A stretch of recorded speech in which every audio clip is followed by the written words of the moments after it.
मेहकर शहरासह तालुक्यातील सर्व अवैध धंदे बंद करा या मागणीसाठी महिला धडकल्या पोलीस अधीक्षक कार्यालयात।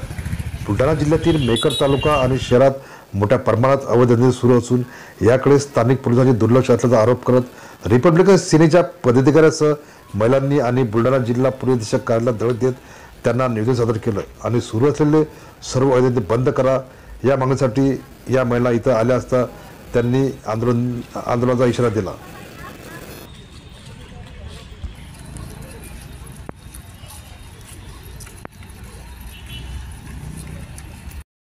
आज एसपी ऑफिसला आपण आलात, काय कशा संदर्भात निवेदन दिलेलं आहे? मी गजानन निवृत्ती जाधव, रिपब्लिकन सेना तालुका अध्यक्ष मेहकर।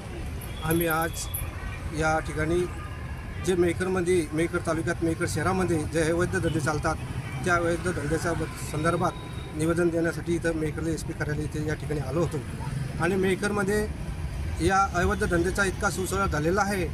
प्रत्येक टपरीवर पानटपरीवर दारू भेटती, प्रत्येक हॉटेल धाब्यावर दारू भेटती, प्रत्येक टपरीवर वरली मटका जुगार अवैध धंदे चक्री अशा अनेक प्रकारचे अवैध धंदे चालतात आणि हे अवैध धंदे त्वरित बंद झाले पाहिजेत। अन्यथा आम्ही रिपब्लिकन सेनेच्या वतीनं या कार्यालयासमोर उपोषण करू, नाहीतर आम्ही तीव्र आंदोलन करू असा रिपब्लिकन सेनेच्या वतीनं